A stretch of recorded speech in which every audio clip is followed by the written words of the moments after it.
ایک مرتبہ سورہ حمد اور 3 مرتبہ سورہ اخلاص کی تلاوت فرما کر مرد مومن مرحوم صاحب ابقات میر حامد حسین تابع سرا اور سرکار ناصر الملت اور سرکار نصیر الملت اور سرکار سعید الملت تابع سرا اور افتخار علماء سعادت حسین خان صاحب تابع سرا اور مولانا طاہر جرولی صاحب کی ارواح کو ایصال فرمائے۔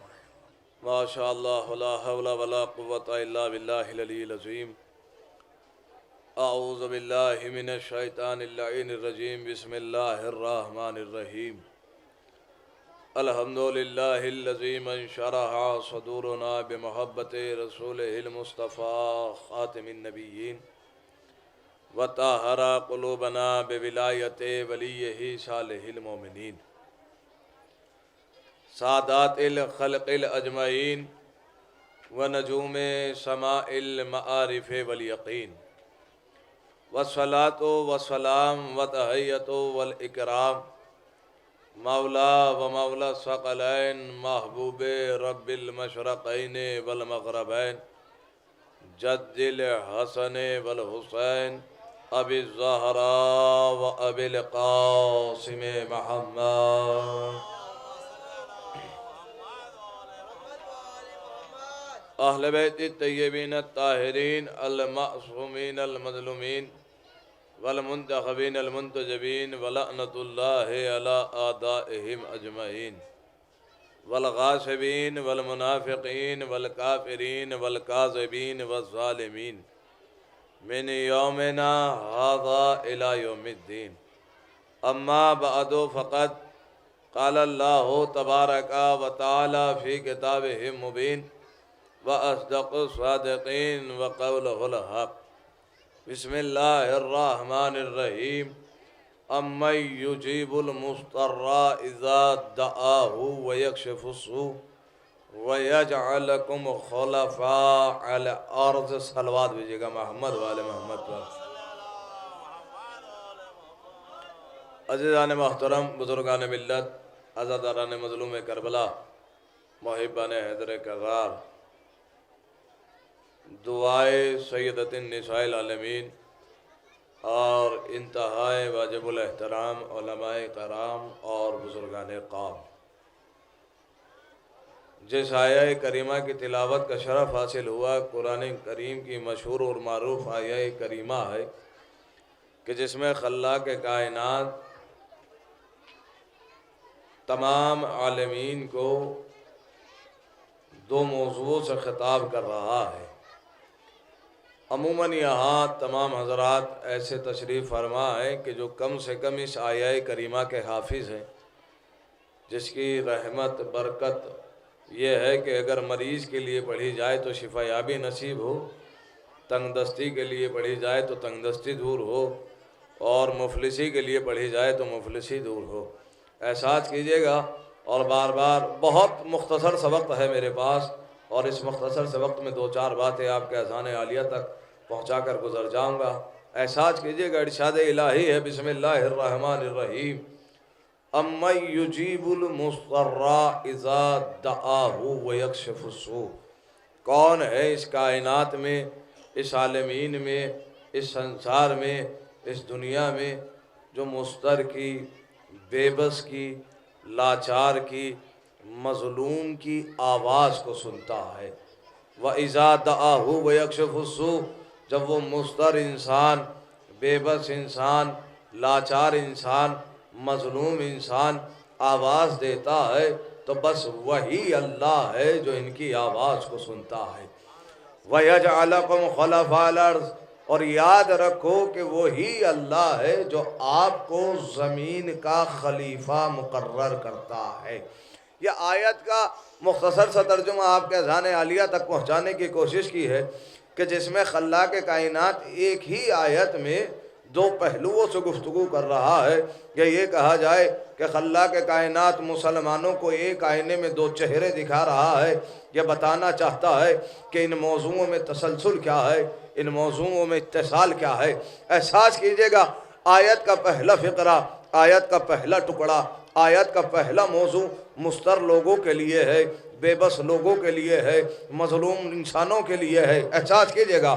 اور آیت کا دوسرا موضوع خلافت کے متعلق ہے، یعنی ایک ہی آیت میں مظلوموں کا بھی ذکر کر کر اور خلافت کا بھی ذکر کر کر اللہ مسلمانوں کو بتانا چاہتا ہے کہ کائنات میں مظلوم تو خلیفہ بن سکتا ہے پر ظالم خلیفہ نہیں بنے گا۔ اگر آپ متوجہ ہیں تو دو چار باتیں آپ کے اذہان عالیہ تک، یعنی احساس دلا رہا ہے اور بتا رہا ہے کہ مظلومیت کے عہدے پر، خلافت کے عہدے پر مظلوم تو آ سکتے ہیں لیکن ظالم کبھی خلافت کے عہدے پر نہیں آ سکتے۔ آپ قرآن مجید کا جائزہ لیجئے اور دیکھیے کہ جہاں جہاں بھی خلافت اور امامت کی بات کی گئی ہے وہاں وہاں ظلم اور جور کی بات ضرور ہوئی ہے۔ پہلے بشر کو جب خلافت دی گئی، حضرت آدم ابو البشر، انی جائل فی الارض خلیفہ، مجھے جناب آدم کے بارے میں نہیں پڑھنا ہے لیکن سہارا لے رہا ہوں اور گزر جانا ہے، میں روئے زمین پر خلیفہ بنانے والا ہوں۔ تو آپ معلوم کیجئے کائنات کے جاہل سے جاہل مسلمان کا بھی کم سے کم اللہ پر اتنا یقین تو ہے ہی کہ اللہ جو کرتا ہے وہ اچھا کرتا ہے۔ بھائی ابھی مسلمانوں کا اتنا یقین تو باقی ہے کہ اللہ جو کرتا ہے وہ اچھا کرتا ہے۔ تو فرشتے تو پھر بھی نور سے بنے ہیں، فرشتے تو پھر بھی معصوم ہیں، عبادت گزار ہیں، اس کی پیروی کرتے ہیں، اس کی اطاعت کرتے ہیں۔ تو کیا فرشتوں کو یقین نہیں ہے کہ اللہ جو کرتا ہے وہ اچھا کرتا ہے؟ کہ یقین ہے؟ یقین ہے تو سوال کیوں کر رہے ہیں؟ معبود ایسے کو خلیفہ بنائے گا جو زمین پہ جا کے خورزی برپا کرے؟ کہ یہ سوال نہیں کر رہے ہیں۔ پھر کہ خلافت کی بنیاد رکھی جا رہی ہے اور بنیاد ہی پہ اوبجیکشن اٹھا کے بتا رہے ہیں کہ خوریزی کرنے والے کبھی خلیفہ نہیں بنیں گے۔ میرے ساتھ رہیے، میرے ساتھ رہیے خدا را۔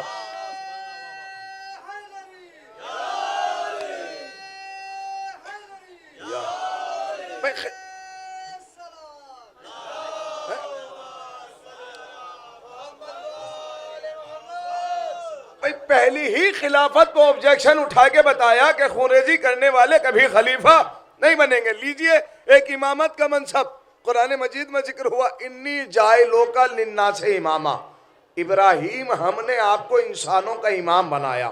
پوری توجہ چاہتا ہوں۔ تو دل میں اشتیاق پیدا ہوا، ابراہیم نے دستے دعا بلند کیے تو دعا کی نا کہ میرے معبود یہ عہدہ میری ذریت میں رکھنا۔ آواز کیا آئی؟ ابراہیم خبردار، یہ عہدہ ظالمین تک نہیں جائے گا۔ اب میں نے 3 آیتیں سنائی ہیں آپ کو، یعنی خلافت اور امامت وہ منصب ہے کہ جس پہ ظالم کبھی نہیں آ سکتا، نہ ظالم کبھی امام بنے گا نہ ظالم کبھی خلیفہ بنے گا۔ تو جہاں قرآن یہ بتا رہا ہے کہ ظالم نہ امام بنے گا، ایک سلوات بھیجے گا محمد والے محمد پر، تشریف لائیے حضور۔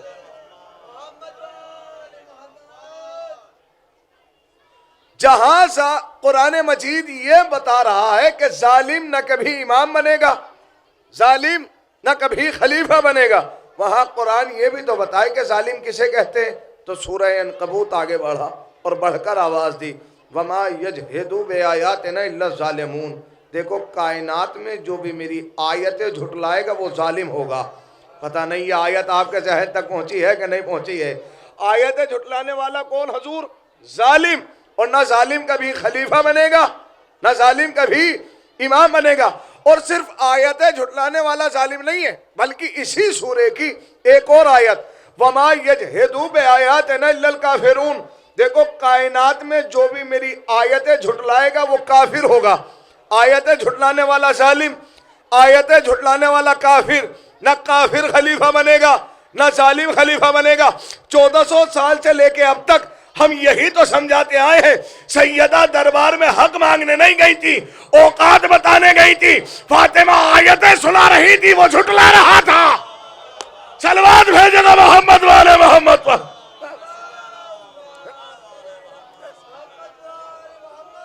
تو یہ ایک ایسا منصب ہے حضور کہ جس پہ نہ کبھی ظالم آئیں گے اور نہ کبھی کافر آئیں گے، احساس کیجئے گا۔ تو ظالم نہ کبھی خلیفہ بنے گا، ظالم نہ کبھی امام بنے گا۔ پہلی خلافت دی گئی ہے، آپ جانتے ہیں ابو البشر حضرت آدم کو پہلی خلافت، اور کیا کہہ کر انی جاعل فی الارض خلیفہ۔ اور فرشتوں کو حکم دیا ہے کہ جب میں اس میں روح پھونکوں تو سب سجدے میں چلے جانا۔ بزرگوں کی نگاہیں تاریخ کے اوراق پر ہے، مجھے ایک نقطے کی طرف اشارہ دینا ہے، اور یہی ہوا بھی۔ جب خلاق کائنات نے روح پھونکی تو سب سجدے میں گئے الا ابلیس، سوائے شیطان کے، سوائے ابلیس کے، سب سجدے میں گئے سوائے شیطان کے۔ شیطان کیوں نہیں گیا؟ اس نے خود اپنا ہی اظہار کیا، خلقتنی من نار، تو نے مجھے آگ سے بنایا ہے۔ اچھا شیطان تو بتا رہا ہے کہ تو نے مجھے آگ سے بنایا ہے، تو سوال یہ فرشتوں کی خلقت کس چیز سے ہوئی ہے؟ نور سے۔ تو تاریخ کا یہ منظر کتنا حسین ہے، جتنے نور والے تھے سب سجدے میں گئے۔ پتہ نہیں بات پہنچے گی یا نہیں پہنچے گی۔ جتنے نور والے تھے سب سجدے میں گئے، اور جو آگ والا تھا وہ سجدے سے دور رہا۔ اس کا مطلب یہ ہے حضور کہ جہاں نور ہوگا وہاں ہوگی اطاعت، اور جہاں آگ ہوگی وہاں ہوگی بغاوت۔ یعنی نور والے اطاعت اور جہاں آگ ہوگی وہاں بغاوت۔ تو تاریخ نے ایک ہی گھر میں دونوں منظر دکھائے۔ گھر ہے سیدہ کا، نور والے کبھی چکی چلا رہے ہیں، کبھی جھولا جھلا رہے ہیں، کبھی آیتیں لا رہے ہیں، کبھی روٹیاں لے جا رہے ہیں، اور وہیں مسلمان آگ لا رہے ہیں۔ یعنی دونوں نے اپنے اپنے سلسلے بتائے کہ اطاعت والے کون تھے اور بغاوت والے کون۔ بھائی دونوں نے اپنے اپنے سلسلے بتائے۔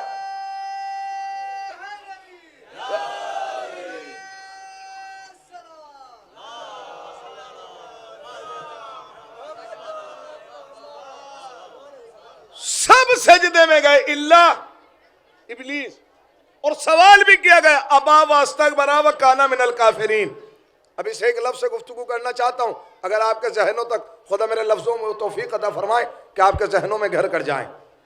تجھے کس بات کا تکبر ہے؟ کانا من الکافرین، جبکہ تو تھا ہی کافروں میں سے۔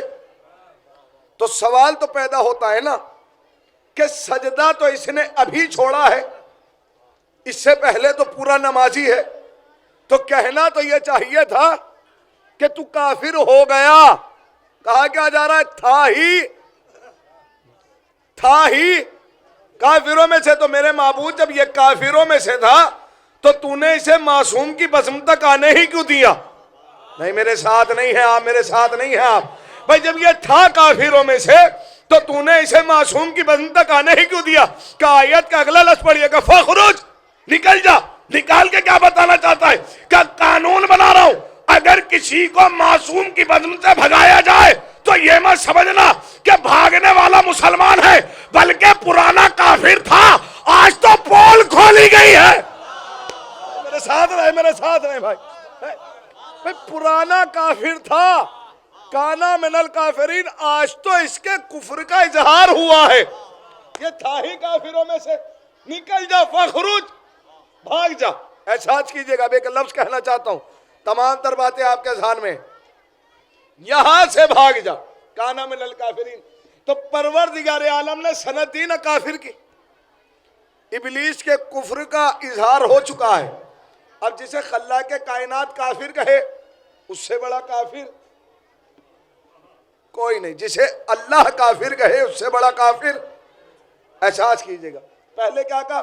کافر، پھر اس نے کیا کہا؟ احساس کیجئے، اتنے سال عبادت کی جزا کا کیا چاہیے؟ کا زندگی، وقت معین تک کی زندگی بھی دی گئی، وقت معلوم وقت معین تک کی زندگی بھی دی گئی۔ پھر اس نے کہا معبود میں آدم کی ذریت پہ حملہ کروں گا۔ کس کی ذریت پر؟ آدم کی۔ ابھی تو جناب حوا کی بھی خلقت نہیں ہوئی، شیطان کو پتا کیسے چلا کہ ذریت آئے گی؟ نہیں میرے ساتھ رہیے، میرے ساتھ رہیے۔ ابھی تو جناب حوا کی بھی خلقت نہیں ہوئی، اور دشمنی تیری آدم سے ہے۔ حملہ نہ کیوں؟ حملہ آل پر کیوں؟ اس کا مطلب یہ جو نبی کے بغض میں نبی کی آل پہ حملہ کرے، وہ شیطان ہوتا ہے، مسلمان نہیں۔ بھائی جو نبی کے بغض میں نبی کی آل پہ حملہ کرے، الغرض جب پروردگار عالم نے اسے اپنی بارگاہ سے نکالا، حضور جس کے لیے میں نے محنت کی ہے، اگر لفظ پہنچ جائے تو میرے ساتھ ہو جائیے۔ جناب آدم کو حکم دیا کہ آپ جنت میں جائیں، اور شیطان کو نکالا اپنی بارگاہ سے، لیکن شیطان پریشان ہے کہ آدم سکون میں کیوں ہیں۔ میرے ساتھ رہیے گا۔ تو کوشش کر رہا ہے نا کہ بہکایا جائے، باہر نکالا جائے۔ اب مجھے اس سے بحث نہیں ہے کہ شیطان جنت تک پہنچا کیسے، وہ چاہے مور کے پنجوں میں گیا ہو یا سانپ کے منہ میں بیٹھ کے گیا ہو، اس لیے کہ ہم نے تاریخ میں کسی بھی دور میں سواری پہ بہانہ نہیں رکھا ہے۔ پتہ نہیں آپ کے ذہن پہنچیں گے یا نہیں پہنچیں گے۔ وہ تو اور تھے کہ جنہوں نے سواریوں پہ بہانہ رکھ کے اپنا عذر پیش کیا ہو۔ احساس کیجئے گا، وہ الغرض پہنچا ہے، وہ پھل کھلایا جس کے درخت قریب جانے سے منع کیا تھا۔ آواز آئی فَاهْبِطُوا مِنْهَا، اب آپ تینوں یہاں سے جائیں۔ اب ایک کا حکم نہیں ہے، فَاهْبِطُوا مِنْهَا، اب آپ تینوں یہاں سے اتریے۔ آدم آپ بھی جائیں، حوا آپ بھی جائیں، شیطان تو بھی جا۔ کہاں سے آ رہے ہیں؟ جنت سے۔ آ کدھر رہے ہیں؟ زمین پر۔ تو دشمنی شیطان کی کس سے ہے؟ آدم سے۔ اب میں آپ سے سوال کر رہا ہوں، اگر ذہن پہنچ جائے، آدم جنت سے چلے اور پہنچے کہاں؟ زمین پر۔ تو آدم کا پہلا وطن کیا ہے؟ جنت۔ دوسرا وطن زمین۔ آدم اپنے پہلے وطن سے چلے، ساتھ میں کون چلا؟ شیطان۔ آدم اپنے دوسرے وطن پہ پہنچے، ساتھ میں کون پہنچا؟ شیطان۔ لفظ بدل رہا ہوں، نبی نے اپنا پہلا وطن چھوڑا، ساتھ میں کس نے چھوڑا؟ شیطان نے۔ نبی اپنے دوسرے وطن پہ پہنچے، ساتھ میں کون پہنچا؟ شیطان۔ یا لفظ اور آسان کروں، آدم نے اپنے پہلے وطن سے ہجرت کی، ساتھ میں کس نے کی؟ شیطان نے۔ آدم نے ہجرت تکمیل کی، ساتھ میں کس نے کی؟ شیطان نے۔ پر اس ہجرت کا کمال یہ رہا، نبی نبی رہا۔ نہیں، میرے ساتھ نہیں ہیں آپ۔ نبی نبی رہا، شیطان شیطان رہا۔ اس کا مطلب کیا ہے؟ آدم کی ہجرت بتا رہی ہے کہ نبی کے ساتھ ہجرت کرنے سے شیطان مسلمان نہیں بن جاتا، نبی نبی رہتا ہے، شیطان شیطان رہتا ہے۔ اس کا مطلب یہ حضور پہلوؤں کا کمال نہیں ہوتا ہے۔ میں پھر لفظ کہہ رہا ہوں، پہلوؤں کا کمال نہیں ہوتا ہے۔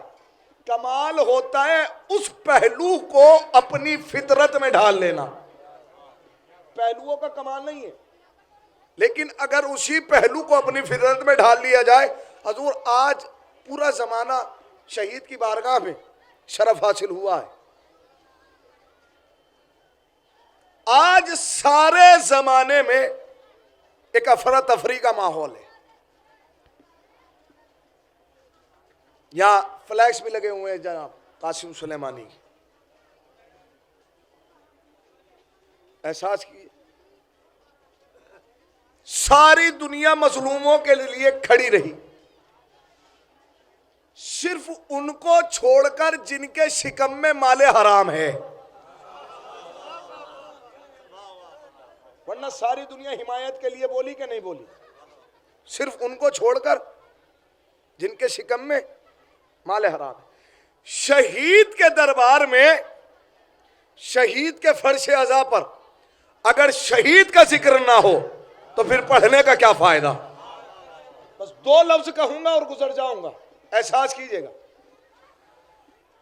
یہ جو شہادت ہے، یہ جو شہادت ہے حضور، اس کا مرتبہ یا اس کے مراتب کوئی بیان نہیں کر سکتا ہے، نہ شہادت کی عظمت کوئی بیان کر سکتا ہے۔ اگر میں عظمت بیان کرنے کے لیے کوئی لفظ کہوں تو بس اتنا کہہ دوں حضور کہ شہادت کا مرتبہ اتنا بلند ہے کہ اللہ نے اسے آل محمد کی میراث میں رکھا۔ اب اس سے بڑا مرتبہ میں نہیں بیان کر سکتا، میں نہیں بیان کر سکتا۔ اب اگر اس کے علاوہ کوئی اور تعریف ہوتی میرے پاس تو میں ضرور کرتا۔ یہ اتنا بڑا مرتبہ ہے کہ اللہ نے اسے آل محمد کی میراث میں رکھا۔ یہ وہ مرتبہ ہے کہ جس کے لیے خلیل جیسے نبی نے دعا کی ہے کہ معبود مجھے بھی شہادت کے درجے پہ فائز فرما. احساس کیجئے گا شہید کے دربار میں شہادت کا کام کیا ہے؟ لفظ اگر پہنچ جائے تو بہت آسان سے لفظ ہے. شہادت پہلا کام یہ کرتی ہے کہ شہادت نہ کبھی مرنے دیتی ہے نہ کبھی مٹنے دیتی ہے. شہادت نہ کبھی مرنے دیتی ہے نہ کبھی مٹنے دیتی ہے. پہلے شہید سے لے کر اور آج تک کے ہر شہید کا ذکر باقی ہے. میرے ساتھ رہیے گا. جناب آدم کے پہلے بیٹے حابیل پہلا شہید، لہذا شہادت نے نہ مٹنے دیا نہ مرنے دیا. دوسرا کام یہ کہ شہادت قاتل کے چہرے پہ کبھی پردہ نہیں ڈلنے دیتی. آج تک جتنے بھی قاتل ہیں سب ظاہر ہیں. پہلے شہید سے لے کر اور آج تک جتنے بھی شہید ہیں سب کے قاتل کا ذکر تاریخ میں موجود ہے کہ قاتل کون ہے، کس شہید کا قاتل کون ہے. 2 لفظ سن لیجئے بس اور بات بہت تیزی سے گزر جائے گی. تو شہادت کا معیار کون بیان کرے؟ سنیے، شہادت یقین جانیے اگر سید الشہداء زمین کربلا کو آباد نہ کرتے تو شاید شہادت گم ہو کر رہ جاتی. اگر سید الشہداء شہیدوں کا سردار شہادت کو زمین کربلا کو آباد نہ کرتے تو شاید شہادت گم ہو کر رہ جاتی. احساس کیجئے گا شہید حسین لاکھوں کے مقابل میں 72 کا قافلہ لائے ہیں. لاکھوں کے مقابل میں اگر دنیاوی اعتبار سے دیکھا جائے اور جنگ کے ماحول کے اعتبار سے دیکھا جائے تو کوئی بھی کہہ دے گا کہ ہار جائیں گے. کوئی بھی اٹھ کر کہہ دے گا کہ ہار جائیں گے. ادھر لاکھوں ہیں ادھر 72 ہیں. اور یہ جو 72 آئے ہیں یہ ٹوٹل انصار نہیں ہے. ان میں کچھ خاندان بنی ہاشم ہیں اور کچھ صحابہ ہیں. احساس کیجئے گا اب میں جو لفظ کہنا چاہتا ہوں. اور یہ جو مددگار آئے ہیں ان کا بھی امام حسین امتحان لے رہے ہیں. حضور اگر زمانہ آپ کے خلاف ہو اور آپ مدد کے لیے بلائیں اور سارے زمانے میں سے چند لوگ مدد کے لیے آئیں اور آپ کہیں کہ حضور ہم پہلے امتحان لیں گے، تو جو آپ کی مدد کے لیے آئیں گے وہ کہیں گے ہم تو زمانے کی مخالفت اپنے سر لے کر آپ کی مدد کے لیے آئے ہیں اور آپ ہمارا امتحان لے رہے ہیں. لیکن انصار حسین نے امتحان دیا. یعنی بتانا کیا چاہتے ہیں؟ بتانا یہی چاہتے ہیں کہ جو حسین کی معرفت رکھتا ہے وہ کسی امتحان سے فرار نہیں ہوتا ہے. جو معرفت حسین رکھتا ہے چند امتحان اگر میں پہنچا سکا بات، چند امتحان، ایک امتحان نہیں چند امتحان، 2 منٹ کے لیے توجہات. پہلا امتحان کیا لیا؟ یہ میرے خون کے پیاسے ہیں، آپ کے خون کے پیاسے نہیں، آپ چلے جائیں. کوئی گیا؟ نہیں گیا نا. دوسرا امتحان کیا لیا؟ یہ جو شمعیں جل رہی ہیں، یہ جو چراغ روشن ہے، اگر آپ کو اجالے میں جانے میں شرم محسوس ہو رہی ہو تو چراغوں کو بجھا دیا جائے. چراغ بجھا دیے، اندھیرا ہو گیا. کوئی گیا؟ نہیں گیا نا. اندھیرے میں کوئی بھی چلا جاتا کسے پتہ لگتا کہ کون جا رہا ہے؟ جانے کے بعد پتہ چلتا کہ کون چلا گیا. لیکن اندھیرے میں کوئی گیا تو نہیں، رکے رہے. اندھیرا ہو گیا، رکے رہے. اس کیفیت کو اگر پہچاننا ہے تو میں ایک جملہ نثر کر رہا ہوں، سنیے. اب سمجھ میں آیا امام حسین نے کیوں فرمایا تھا جیسے صحابہ مجھے ملے ہیں ایسے نہ میرے نانا کو ملے. مطلب کیا ہے؟ امام بتانا چاہتے ہیں کہ میرے والے اندھیرے کا بھی فائدہ نہیں اٹھا رہے اور نانا والوں نے دن کی بھی شرم نہیں کی. نہیں میرے ساتھ نہیں ہے، میرے ساتھ نہیں ہے. بھائی معرفت پہچانیے، معرفت کو پہچانیے. بھائی میرے والے اندھیرے میں بھی نہیں جا رہے اور نانا والے دن نکل رہا ہے اور نانا بلا رہا ہے اور کوئی آنے کے لیے تیار نہیں. اس کے بعد امام نے امتحان لیا. کیا؟ میں آپ سب سے بیعت واپس لیتا ہوں. سارے اماموں میں، حضور تقابل نہیں کر رہا ہوں، منزلت سمجھا رہا ہوں. سنیے، سارے اماموں میں تنہا امام حسین ہے جنہوں نے اپنے صحابیوں سے بیعت واپس لی ہے. اور میں ایک لفظ کہوں, حسین کا بھروسہ دیکھیے صحابیوں پر, بیعت واپس لی ہے. یہ بیعت کیوں واپس لی ہے حضور؟ اس لیے کہ اگر کوئی بیعت توڑ کے جاتا تھا تو تاریخ اسے لکھتی تھی غدار, تاریخ اسے لکھتی تھی باغی. اور حسین بیعت واپس لے کے بتا رہے ہیں کہ میں تمہیں قیامت تک کے الزام سے بچا رہا ہوں. قیامت تک آپ کو کوئی غدار نہیں لکھے گا, قیامت تک آپ کو کوئی باغی نہیں لکھے گا, لہذا آپ چلے جائیں. کوئی گیا نہیں گیا نا, لیجئے حضور, بس آخری بات. اس کے بعد امام حسین نے وہ امتحان رکھ دیا جہاں مسلمان کے ایمان کی ہمتیں دم توڑ دیں, جہاں نفس ڈگمگانے لگے. امام فرماتے ہیں کہ اگر تم یہ سمجھتے ہو کہ مجھے چھوڑ کر چلے گئے تو جنت نہیں ملنے والی, میں حسین وعدہ کرتا ہوں, میں حسین وعدہ کرتا ہوں آپ سب جنت میں جائیں گے. اب چلے جاؤ, جنت مل گئی تھی چلے آتے. اور حضور یہ وعدہ ہے حسین ابن علی کا, حسین ابن علی کا. لفظ کہنے جا رہا ہوں, جو بچپن کا وعدہ نبھانے کے لیے بزرگی کا انتظار کر رہا ہو, تو جو بزرگی میں وعدہ کر رہا ہو, وعدہ حسین کر رہے, میں وعدہ کرتا ہوں, میں ضمانت لیتا ہوں آپ سب جنت میں جائیں گے. کوئی گیا نہیں گیا, چلے آتے. جنت مل گئی تھی. ساری دنیا کا مسلمان در بدر پھر رہا ہے کہ جنت مل جائے, سجدے کر رہا ہے کہ جنت مل جائے, خیرات بانٹ رہا ہے کہ جنت مل جائے. آپ کو جنت مل گئی تھی, آپ گھر چلے آتے, اپنے اہل و عیال کے ساتھ سکون سے رہتے. لیکن جنت ملنے کے بعد بھی رکے رہنا اس بات کی علامت ہے.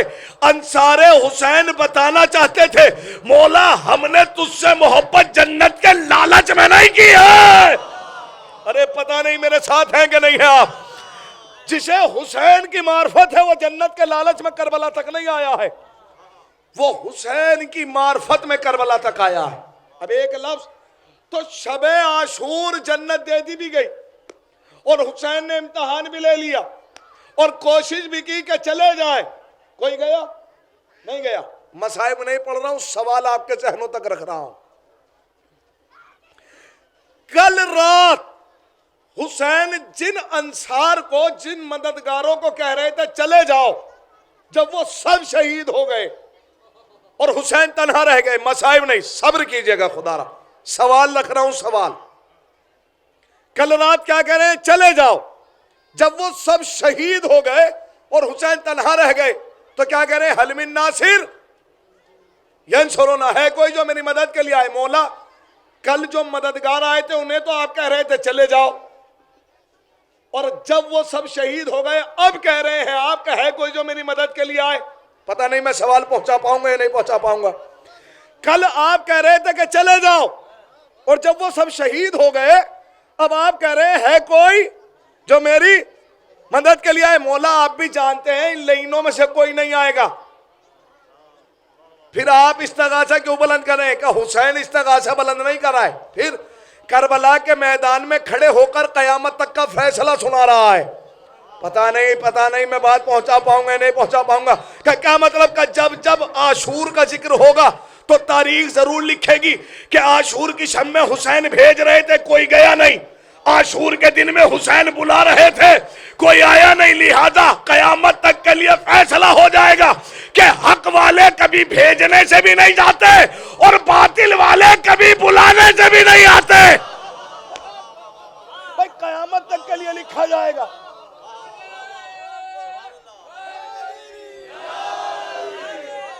یعنی حسین نے میدان کربلا میں کھڑے ہو کر اپنے نانا کی تاریخ سے لے کر اپنے آخری بیٹے کے زمانے کی تاریخ تک کا اعلان کیا. کل جنہیں میرا نانا بلاتا رہا, جو آ گیا وہ حق والا, جو نہیں آیا وہ باطل والا. کل جب میرا آخری بیٹا آ کر آواز دے گا, جو چلا آئے گا وہ حق والا, جو نہیں آئے گا وہ باطل والا. حضور وقت ختم ہوا جتنا مجھے وقت دیا گیا تھا. پہچانیے کربلا کو, سنیے نہیں, درک کیجئے کربلا کو,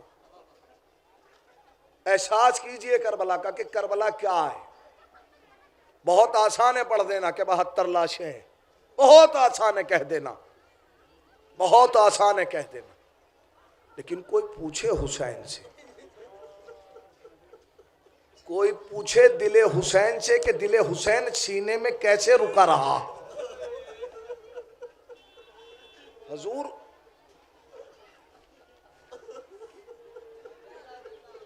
حسین کے دو لختے جگر، ایک کڑیل جوان علی اکبر اور ایک 6 مہینے والا علی اصغر۔ میں نے کہا سنیے نہیں کربلا کو، درک کیجئے، احساس کیجئے۔ کربلا سننے کا نام نہیں ہے، کربلا احساس کا نام ہے۔ حسین کہتے ہی حسین جو ذہنوں پہ اور دلوں پہ حکومت کرتا ہو، پہچانیے کربلا۔ حسین کے 2 لختے جگر میدان کربلا میں، ایک علی اکبر، ایک 6 مہینے والا اصغر۔ پوچھے کوئی دل حسین سے، پوچھے کوئی حسین کے دل سے، پوچھے ان دونوں لختے جگر کے کڑیل جوان کے کلیجے سے برچھی کا پھل نکالا اور 6 مہینے والے اصغر کے گلے سے تیر نکالا۔ آسان نہیں تھا، آسان نہیں تھا، آسان نہیں تھا۔ سنیں آسان ہے، آسان ہے حضور۔ وہ بھائی حسین جس کا 32 سالہ بھائی عباس ہو، آسان نہیں ہے ایک بھائی کا دوسرے بھائی کے کٹے ہوئے بازو اٹھانا۔ پتہ نہیں میں کہاں تک مسائل پڑھوں گا، پتہ نہیں میں کہاں تک مسائل پڑھوں گا۔ نہیں آسان نہیں ہے کہ اپنے بھتیجے کے لاشے کے ٹکڑے چننا، آسان نہیں ہے نہر القمہ کے عبور سے اپنے اون و محمد کے لاشے لانا، نہیں آسان نہیں ہے۔ میں پتہ نہیں کہاں تک مسائل پڑھوں گا، لیکن سنیں گے عزادارو، سنیں گے جتنا گریہ کر سکتے ہیں 2 جملوں میں کر لیجئے گا، سنیے گا۔ اس لیے کہ شہید کی بارگاہ میں بیٹھا ہوں، اور علامہ شستری صاحب سنیے گا، شہید خود جب میں نے اپنے استاد آغا پاک دلیان کی زبانی یہ مسائل سنے تھے، انہوں نے شہید کا حوالہ دیا تھا کہ خود جب شہید یہ مسائل پڑھتے تھے تو ایک جملہ کہتے تھے، مومنو ان ساری شہادتوں میں ایک شہادت بڑی قیامت کی ہے۔ خود شہید پڑھتے تھے، وہ کیا ہے کہ اگر تم کبھی شہیدوں کا ذکر کرو تو تصور میں علی اصغر کو رکھنا۔ عزادارو مجلس تمام ہو جائے گی۔ اور پھر کہتے تھے مومنو جب تم شہزادہ علی اصغر کے مصائب سنو تو تصور یہ کرنا کہ 6 مہینے کے بچے کا گلا کتنا بڑا ہوگا۔ تو مومنین کہتے تھے علامہ ننا سا گلا، علامہ مختصر سا گلا۔ سنیں گے عزادارو، کاش کے میں سنیں گے۔ علامہ ایک جملہ کہتے تھے، ایک قیامت کا جملہ کہتے تھے، سارے شہیدوں میں تنہا علی اصغر اکلوتا شہید ہے جسے 2 دفعہ دفن کیا گیا۔ ایک دفعہ باپ نے دفن کیا، ایک دفعہ بھائی نے دفن کیا، لیکن اس کے بعد قیامت کا جملہ پڑھتے تھے۔ ان دونوں کے دفن کرنے میں فرق یہ تھا کہ جب باپ نے دفن کیا تھا تو اصغر کا سر جسم کے ساتھ تھا، لیکن جب بھائی نے دفن کیا تو اصغر کا سر نوکے نیزے پر۔ جزاک اللہ، خدا کوئی غم نہ دے سوائے خاندان آل محمد۔ شہزادی ان آوازوں پر رحم و کرم برسا، جزاک الزہرا، جزاک الزہرا۔ احساس کی جگہ 2 جملے سن لیجئے گا۔ علامہ کیا کہتے تھے بس آخری فکرے ہیں مصائب کے۔ علامہ شہید خود جب مصائب پڑھتے تھے کہتے تھے مومنو جب شہزادے کے مصائب سنو تو یہ تصور کرو کہ 6 مہینے کے بچے کا گلا کتنا بڑا ہوگا۔ تو مومنین کہتے تھے علامہ معصوم سا گلا، علامہ پھول سا گلا، علامہ ننا سا گلا، علامہ مختصر سا گلا۔ تو علامہ کہتے تھے پہلے اس گلے پہ 3 بھال کا تیر لگا۔ نہیں میں پتہ نہیں کہاں تک یہ کیفیت بیان کر پاؤں گا۔ پہلے اس گلے پہ 3 بھال کا تیر لگا، اور جب حسین نے دفن کر دیا اور لعین نیزہ لے کے چلے ہیں اور زمین کربلا میں نیزے پیوست کرتے ہیں، تو ارباب مقاتل لکھتے ہیں ان نیزے والوں کو جس بی بی نے سب سے پہلے دیکھا ہے وہ کوئی اور نہیں، حسین کی چہیتی بیٹی جناب سکینہ ہے۔ اور انہوں نے دیکھنے کے بعد سوال کیا اماں انہوں نے سب کچھ تو لوٹ لیا ہے، اب کیا ڈھونڈ رہے ہیں؟ جیسے ہی جناب رباب نے دیکھا کلیجہ تھام لیا، کہا زینب میرے بچے کی خیر۔ اور جب جناب زینب متوجہ ہوئی تو کہا بھیا حسین کیا 6 مہینے کے بچوں کا گلا بھی کاٹا جائے گا؟ اللہ اکبر۔ خدا کوئی غم نہ دے سوائے مظلوم کربلا کے آخری جملہ مجلس تمام ہو جائے گی۔ احساس کی جگہ تاریخ لکھتی ہے کہ نیزے والے نیزے لے کے چلے، علامہ کا وہ جملہ یاد ہے نا، ایک معصوم سا گلا، پہلے اس گلے پہ 3 بھال کا تیر لگا، اب جو لعین نے نیزہ مارا ہے نیزہ اصغر کے گلے میں پیوست ہوا، نیزہ باہر آیا، مجھے نہیں معلوم میں کہاں سے یہ سوال پڑھوں گا، مجھے نہیں معلوم ہے، لیکن سنیں گے دردارو، جب نیزے کی انیس سے اصغر کے گلے کو نکالا گیا اور زمین کربلا پہ لٹایا گیا تو علامہ کہتے تھے مومنو اب تصور کرو، جس گلے پہ پہلے تیر لگا ہو اگر سوال پہنچ جائے تو مجلس ختم ہو جائے پر گریہ نہیں رکے گا، جس گلے پہ پہلے تیر لگا ہو پھر اس گلے پہ نیزے کی انی لگی ہو تو ذرا تصور کرو اس گلے میں کاٹنے کے لیے بچا کیا ہوگا۔ قیامت گزر جائے گی اس گلے میں کاٹنے کے لیے بچا کیا ہوگا۔ ارباب مقاتل بیان کرتے ہیں کہ جب اصغر کے لاشے کو زمین کربلا پہ لٹایا اور لعین نے خنجر نکالا، خنجر گلے پہ رکھا ہی تھا کہ سر و تن میں جدائی ہوئی، نوکے نیزہ پہ اصغر کا سر آیا، رباب نے تڑپ کر کہا اے میرے سید و سردار، میرا ششمہ آپ کے ہمراہ